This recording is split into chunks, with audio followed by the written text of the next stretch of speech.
你手下又要再多添一。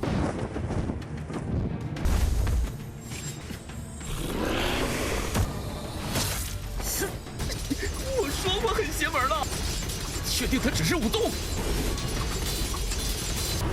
想死不能。该死！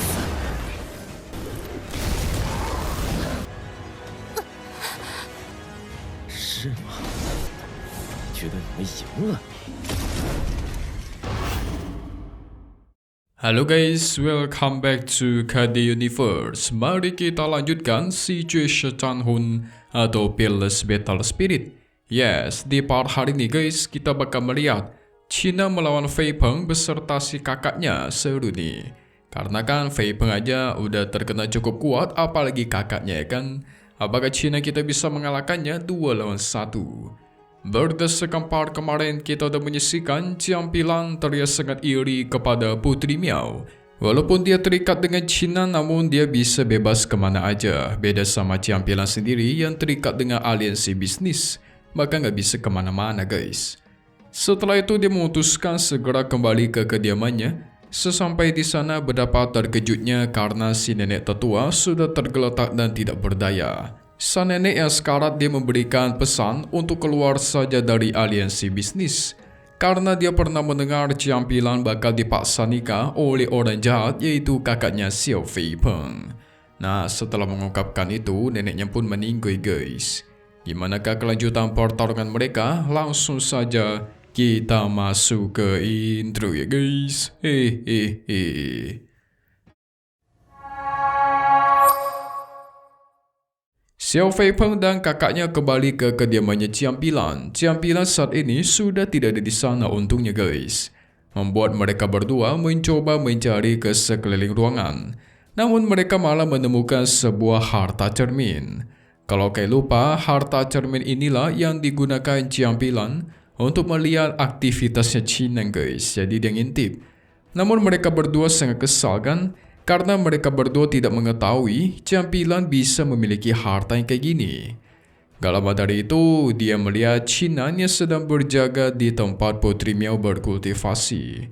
Sang kakak mengajak Fei Peng agar segera pergi ke sana untuk menghabisi Chinan. Tapi Fei Peng menenangkan dia guys.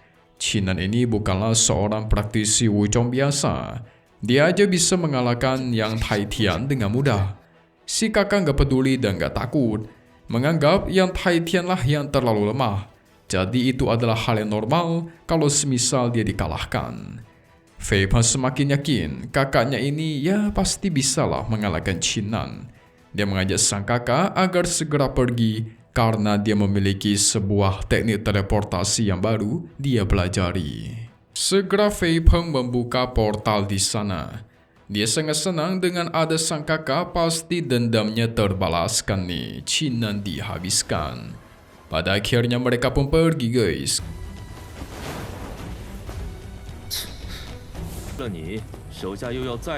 Kita beralih ke sisi Chinan yang masih menjaga Putri Miao yang sedang asyik berkultivasi. Putri Miao menunjukkan tanda-tanda penerobosan dengan mengeluarkan aura luar biasa. Tapi tiba-tiba muncullah sebuah getaran gempa gitu guys. Dan pasukan iblis dari bawah tanah itu muncul. China tidak membiarkannya, menggunakan pedangnya segera membantai para monster iblis. Ternyata para monster ini tertarik dengan energi spiritual yang dikeluarkan sama Putri Miao. Itulah alasan kenapa mereka bisa muncul tiba-tiba, karena pengen memakan energi itu guys. Tapi sial ada China di sini yang menjaga dia. Sehingga dia berhasil membantai semua monster iblis yang muncul tanpa tersisa. Mampus. Untung aja ada Lord kita nih. Pantesan aja si Putri Miao awal-awal minta dijagain ya. Kalau enggak Putri Miao bisa habis dimakan guys.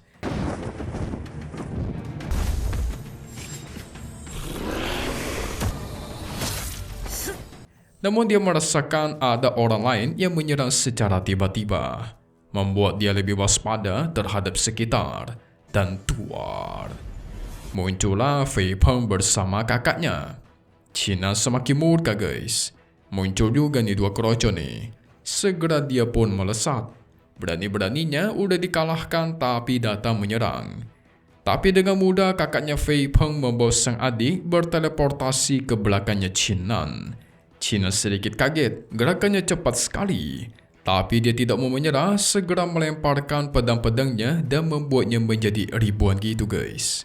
Sang kakaknya tidak takut, membentuk pelindung untuk menahan serangan tersebut. Tapi serangannya Qinan tidak kunjung berhenti. Alhasil sang kakak cukup panik, menduga kalau Qinan ini bukanlah sekedar anak Wuchong biasa guys. Pasti Wuchong bukan main-main nih. Fei Peng membenarkan hal itu, sedari awal sudah diperingatkan. Memang Qinan ini bisa kita bilang agak aneh nih.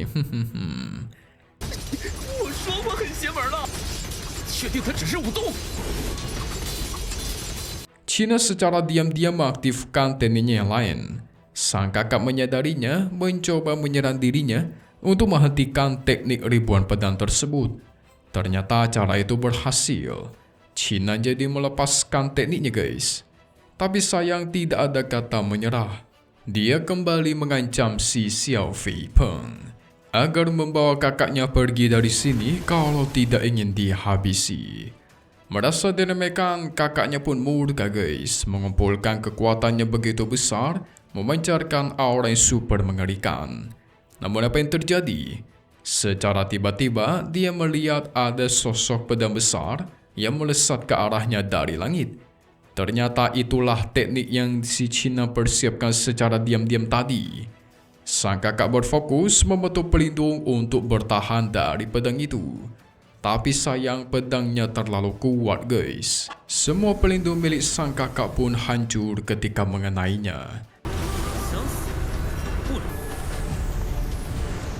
Qinan menganggap mereka ini orang bodoh, tidak mau mendengarkan padahal sudah diperingatkan. Si kakak yang tidak menyerah mencoba kabur dan secara tiba-tiba menghilang teleportasi lagi. Dia kali ini benar-benar mengakui Qinan karena memang Qinan ini bukanlah ranah Wuchong biasa. Namun tidak ada kata menyerah, dia nggak mau kalah guys.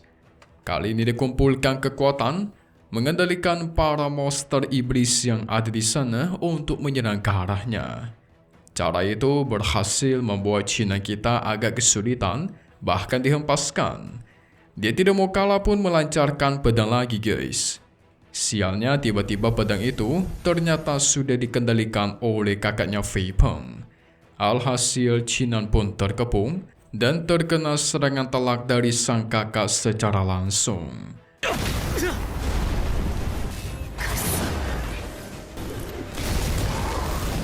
Tidak membolehkan kesempatan, si kakak membakar Qinan dengan teknik bola api. Apa yang terjadi? Secara tiba-tiba bola api itu terangkat. Qinan mengangkat bola itu dengan pedangnya lain guys. Kalian mesti ingat kalau Lord kita Qinan memiliki banyak sekali pedang. Gak cuma sampai situ, Qinan melemparkan pedangnya buat menyerang. Tapi sayang pedang itu malah menusuk salah satu monster iblis yang melindungi sang kakak. Sehingga tuar. Terciptalah ledakannya besar di atas langit. Apa jangan-jangan para monster iblis yang muncul ini juga perbuatan si kakak Fei Peng ya? Soalnya kan dia dengan mudah mengendalikan mereka. Pertarungan belum selesai. Qinan melesatkan roh dia perang untuk menyerang sang kakak secara langsung. Si kakak yang menyadarinya menggunakan teknik teleportasi lagi guys, kabur mulu nih. Menukar tubuhnya dengan Putri Miao. Wah, sialan. Alhasil pada akhirnya Putri Miao lah yang terkena serangan dari Qinan. Tentu Qinan kaget dong. Tidak menyangka ternyata dia beneran menyerang Putri Miao. Hahaha.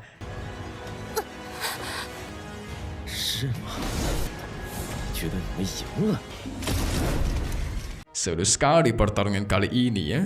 Lawannya juga cukup kuat, tapi sialan dia menggunakan teknik teleportasi yang bisa menukar tubuh orang gitu guys, curang nih. Gimana nasib Putri Miao yang lagi asik berlatih terus kena serang ya?